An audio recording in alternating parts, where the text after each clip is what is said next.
राम जी की तस्वीर ले आए, उन लोगों ने देखे। बार बार कहा जाता था कि मंदिर वहीं बनाएंगे, तारीख कब बताएंगे? अब वो तारीख बता रहे हैं तो उसका तो वेलकम किया जाना चाहिए ना।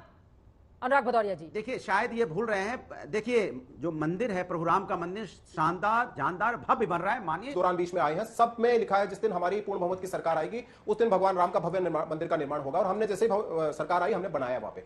इन्होंने कहा सुप्रीम कोर्ट के निर्देश पे हुआ है। तो भाई साहब इतने सालों तक कांग्रेस पार्टी की सरकार थी, उस सरकार का कई बार आप भी हिस्सा रहे हैं। उस सरकार ने क्यों पहल नहीं की कि इस पे त्वरित सुनवाई होनी चाहिए, इसका फैसला आना चाहिए। आज ऐसा सौभाग्य भारतीय जनता पार्टी की सरकार को। किसानों की इनकम दोगुनी करने का वादा किया था, कर दिया। 2 करोड़ रोजगार देने का प्रत्येक साल आपने वादा किया था, कर दिया। नहीं किया ना भाई साहब। आपने महंगाई पेट्रोल डीजल कम करने की बात की थी, नहीं किया ना। इसलिए मैं कह रहा हूं कि आप धर्म के नाम पर राजनीति कीजिए। धर्म हमारा आस्था का विषय है। हम सभी प्रभु राम के संतान हैं और बोलते हैं प्रभु राम को मानने वाले पूरा हिंदुस्तान है। हिंदुस्तान प्रभु राम को मानता है, लेकिन आप प्रभु राम के बच्चों की तो बातें नहीं करते।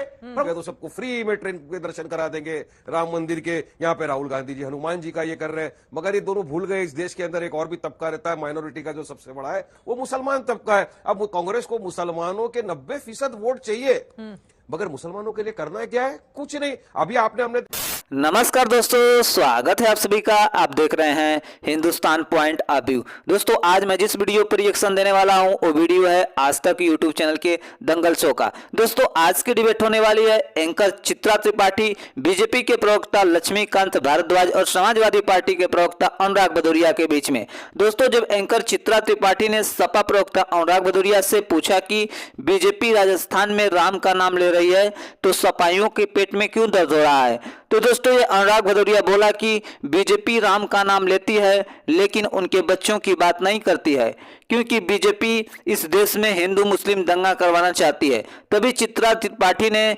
सपा के इस नल्ले को भगवान राम से नफरत करने पर उधेड़ दिया। दोस्तों यदि आप चैनल पर नए हैं या चैनल को अभी तक सब्सक्राइब नहीं किया है तो प्लीज चैनल को सब्सक्राइब किए बिना मत जाइएगा। तो चलिए हम लोग मेन वीडियो को स्टार्ट करते हैं। डर लग रहा है समाजवादी पार्टी को। देखिए भारतीय जनता पार्टी की एक बात समझनी पड़ेगी।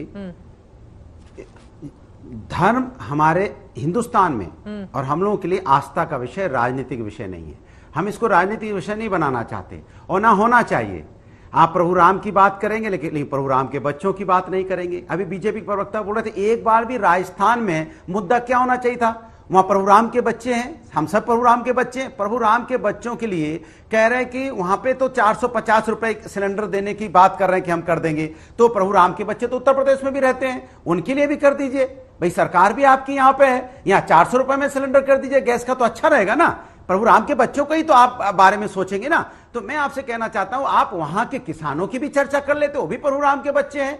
आप राजस्थान सरकार पे सवाल उठाते कि यहां पे क्यों महंगाई है, हालांकि आपकी वजह से भी है। आप उन पे सवाल जनता के मुद्दे को उठाते, तो क्या जनता के मुद्दे के सवाल आपने उठाया? महिला अत्याचार का सवाल वहां पे उठाया, महंगाई बेरोजगारी का सवाल उठाया। क्या दिक्कत हो गई? अगर राम जी की तस्वीर ले आए, उन लोगों ने देखे। बार बार कहा जाता था कि मंदिर वहीं बनाएंगे, तारीख कब बताएंगे? अब वो तारीख बता रहे हैं तो उसका तो वेलकम किया जाना चाहिए ना। अनुराग भदौरिया जी, देखिए शायद ये भूल रहे हैं। देखिए जो मंदिर है, प्रभु राम का मंदिर शानदार जानदार भव्य बन रहा है। मानिए सर्वोच्च न्यायालय के आदेश से बनना भी चाहिए। हाँ। और सभी उसमें कंट्रीब्यूशन कर रहे हैं, इसमें कोई दो राय नहीं है। बट इनसे भी बीच बीच में पूछ लेना चाहिए कि कभी कभी जो खबरें जमीन घोटाले की आ जाती है वहां वो भी तो नहीं आनी चाहिए ना।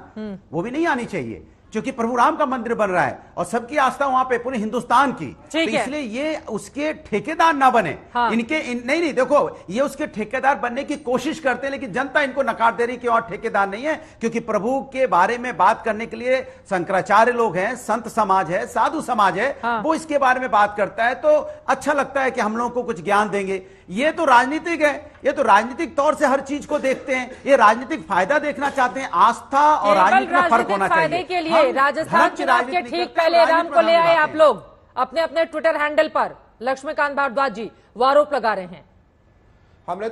हमने तो आपको पहले भी कहा चित्रा जी कि हम आज नहीं लेकर आए हैं। 1990 में भारतीय जनता पार्टी की राष्ट्रीय कार्यकारिणी से सर्वसम्मति से यह प्रस्ताव पास किया था कि जिस दिन पूर्ण बहुमत की हमारी सरकार बनेगी अयोध्या में भव्य राम मंदिर बनेगा। ये हमने आज नहीं किया है। हमने तो अपने जितने रेजोल्यूशन इस चुनाव से इस दौरान बीच में आए हैं सब में लिखा है जिस दिन हमारी पूर्ण बहुमत की सरकार आएगी उस दिन भगवान राम का भव्य मंदिर का निर्माण होगा। और हमने जैसे ही सरकार आई हमने बनाया वहां पे। इन्होंने कहा सुप्रीम कोर्ट के निर्देश पे हुआ है। तो भाई साहब, इतने सालों तक कांग्रेस पार्टी की सरकार थी, उस सरकार का कई बार आप भी हिस्सा रहे हैं, उस सरकार ने क्यों पहल नहीं की कि इस पे त्वरित सुनवाई होनी चाहिए और इसका फैसला आना चाहिए। आज ऐसा सौभाग्य भारतीय जनता पार्टी की सरकार को मिला है। और दूसरी बात, इन्होंने कहा कि राम के ठेकेदार ना बनिए। देखिए, ये मुझे इस शब्द पर सख्त आपत्ति है। राम का ठेकेदार कोई नहीं बन सकता भाई साहब। राम के भक्त हैं हम लोग, राम के भक्त आप भी हो सकते हैं, राम के भक्त हम तो है ही हैं। भगवान श्री राम के प्रति जिसकी भक्ति है वो ठेकेदार का शब्द यूज नहीं करता, इसलिए राजनीतिक शब्द मत बोलिए। जो भगवान के प्रति भक्ति है उसी को बनाकर रखिए। अब मैं मलूक नागर जी के पास आना चाहूंगी। अनुराग, मैं आऊंगी, बाकी मेहमानों की भी एक 10 सेकंड ले लीजिए। बोलिए, 10 सेकंड। 10 सेकंड चाहिए, ज्यादा नहीं, 10 सेकंड। मैं इनसे पूछना चाहता हूं, आपने तो बहुत कुछ वादा किया था। आपने घोषणा पत्र में तो आपने किसानों की इनकम दोगुनी करने का वादा किया था, कर दिया। 2 करोड़ रोजगार देने का प्रत्येक साल आपने वादा किया था, कर दिया। नहीं किया ना आपने महंगाई पेट्रोल डीजल कम करने की बात की थी कि नहीं किया ना आपने। इसलिए मैं कह रहा हूं कि आप धर्म के नाम पे राजनीति मत कीजिए। धर्म हमारा आस्था का विषय है। हम सभी प्रभु राम के संतान हैं और डंके की चोट पे बोलते हैं प्रभु राम को मानने वाले पूरा हिंदुस्तान है। हिंदुस्तान प्रभु राम को मानता है, लेकिन आप प्रभु राम के बच्चों की तो बातें नहीं करते। प्रभु राम कैसे खुश होंगे आपसे जब उनके बच्चे परेशान होंगे? आप बच्चों की कब तकलीफ की बात करते हो? जरा मैं बाकी लोगों की बात कर लेती हूँ। ठीक है, अनुराग भदौरिया जी, आप दोनों की बात हो गई, तो मैं नहीं फंसते हैं। राम और हनुमान के बीच में वारिस पठान जी किस तरह की पॉलिटिक्स खुद के लिए देख रहे हैं आप? उधर हिंदुत्व की धर्म ध्वजा लहराई जा रही है। देखिए, देश दुनिया देखिए चित्रा जी, पूरा देश दुनिया देख रही है कि देश में किस तरह की सियासत चल रही है। एक कौन बड़ा हिंदू की होड़ लग गई है। ये एक तरफ बीजेपी है, दूसरी तरफ एक कांग्रेस है। बीजेपी नरेंद्र मोदी बोलते कि मैं बड़ा हिंदू, तो राहुल गांधी बोलते मैं बड़ा हिंदू। वो राम राम कर रहे हैं कि अगर हम चुनाव जीत गए तो सबको फ्री में ट्रेन के दर्शन करा देंगे राम मंदिर के। यहाँ पे राहुल गांधी जी हनुमान जी का ये कर रहे हैं, मगर ये दोनों भूल गए इस देश के अंदर एक और भी तबका रहता है माइनॉरिटी का, जो सबसे बड़ा है वो मुसलमान तबका है। अब कांग्रेस को मुसलमानों के 90% वोट चाहिए, मगर मुसलमानों के लिए करना क्या है? कुछ नहीं। अभी हमने देखा चित्रा जी, मध्य प्रदेश का चुनाव खत्म हुआ। मध्य प्रदेश के अंदर 230 सीटें थी। ये जिसकी जितनी संख्या भारी उसकी इतनी हिस्सेदारी करने वाली कांग्रेस पार्टी 2 मुसलमानों को खाली टिकट दिया। हम जाके लड़ रहे तो बी टीम, सी टीम, डी टीम करना शुरू कर दिए। अभी रियल बताऊं, मैं अभी जस्ट मैं राजस्थान से पहुंचा हुआ हूं चित्रा जी, और राजस्थान के अंदर मजलिस इत्तेहादुल मुस्लिमीन मेरी पार्टी को एक विकल्प के तौर से लोग देख रहे हैं, क्योंकि लोग कंटाल गए इनकी सियासतों से। ये सिर्फ मंदिर मंदिर कर रहे हैं, वो हनुमान जी की ये बात कर रहे हैं, ये किधर से पनौती अल्फाज लेके आ गए, वो किधर से उनको ये दिखा रहे हैं। अरे क्या आप डेवलपमेंट की, विकास की कोई बात करेगा देश में? नहीं करेगा। इसलिए विकल्प के तौर पे पूरी देश की जनता, खास तौर से मध्य प्रदेश से तो हमको बहुत अच्छे वोट दिए, राजस्थान के अंदर भी जनता आपको समझ में आ गया कि ये विकल्प वाली पार्टी है, इसको वोट दो। क्योंकि डेवलपमेंट विकास की तो बात करते हैं, कम से कम एक लीडरशिप तैयार करने की तो बात करते हैं हम। कम से कम हम तो बोलते हैं कि हम तो यहाँ पे आए आपके अंदर से नेता बनाने, या तो नेता जो बनने की कोशिश करता है उसको भी खड़ा करके वो कर दिया जाता है। इनको अगर स्टेज के ऊपर ये चले जाते हैं कांग्रेस वाले और कोई एक टोपी पिना दे चित्रा जी, टोपी पहनने से मना कर देते, सोचो इतनी नफरत। अरे कहां से लाते हो इतनी नफरत कांग्रेस वालों? और फिर तुम बोलते हो कि हमको वोट दो, उसके बाद बोलते हो कि तुम चुनाव मत लड़ो, हम चुनाव खाली लड़ेंगे। नहीं चलेगा। मैं ले लूंगी, जनता जनार्दन है, उसी को इंडिया अलायंस का हिस्सा है, वही इसका जवाब दे देंगे। लेकिन जो उसके जनता पहले जनार्दन है, जनता जिसको विकास करेगा, जो उसका साथ देगा, उसी को वोट देगी। ठीक है सर, आपको भी हवा महल के बाहर घूमते हुए कल हम लोगों ने देखा है। अब वहां की हवा आपकी पार्टी को कितनी लगती है ये देखना बड़ा महत्वपूर्ण रहेगा। आप जयपुर में हैं, लेकिन अब निजेश अवस्थी जी सीधे आपके पास आते हुए। आपने मेरा स्टेज गिर गया वो नहीं देखा? अच्छा, स्टेज पे बहुत भीड़ थी इसलिए गिर गया, आप ये बताना चाह रहे हैं। चलिए मैं उसका जिक्र कर देती हूँ। अब निजेश अवस्थी जी, अब सीधे आपके पास आते हैं। लोगों की इतने लोग स्टेज पे चढ़ गए कि मेरा स्टेज गिर गया। कमजोर पैर पे खड़े हैं और लोगों की दुआओं के साथ बच गए वारिस पठान, वरना कमजोर पैर पे, कमजोर पांव कमजोर हैं इसलिए गिर गए। आप कह रहे हैं पांव कमजोर है इसलिए वो गिर गए। आप लोग की लग रही है, किसी का नहीं गिरता। अरे पांव बहुत मजबूत है। राजस्थान में देख लो, सिर्फ लड़ रहे 10 सीट के ऊपर, वहां भी देख लो रिजल्ट कितना अच्छा आएगा। आप डिबेट करेंगे चित्रा जी। अब निजेश अवस्थी जी, किस तरह से अब जब एक तबका भारतीय जनता पार्टी का सिर्फ राम की बात करेगा, दूसरा जो है सिर्फ वो हनुमान जी की गदा लेकर आगे बढ़ेगा, तो फिर वारिस पठान जो बातें कह रहे हैं क्या गलत है? मुस्लिमों का भी, उनकी भी कोई बात करने वाला होना चाहिए, नहीं होना चाहिए? उन्होंने अपनी बातें रखी, क्या गलत कहा उन्होंने कि वोट तो आपको सबके चाहिए?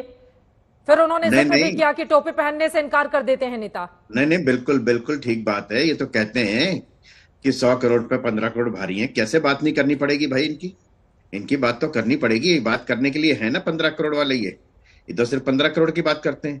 लेकिन मुझे हैरत हो रही है कि जो लगातार राम मंदिर का विरोध करते रहे, कार सेवकों पर गोलियां चलाते रहे और ये तक कहा कि मैं और कितने कितने कार सेवकों को मारता, इतनों को तो मार दिया मैंने। उस मुलायम सिंह यादव जी की पार्टी के प्रवक्ता आज कह रहे हैं कि बहुत बढ़िया भव्य राम मंदिर बन रहा है, बहुत। अरे आज तक ये कहते हैं कि ये आस्था के आधार पर दिया गया निर्णय है, इसके नीचे को मंदिर की बात नहीं कही गई। आज तक ये कहते हैं, इस बात को कहते हैं ये तमाम लोग, कांग्रेस हो, समाजवादी पार्टी हो। आपने तो कह दिया एनडीए अलायंस के ये व्यक्ति हैं, पता नहीं है कि नहीं है, आप पूछ लीजिएगा।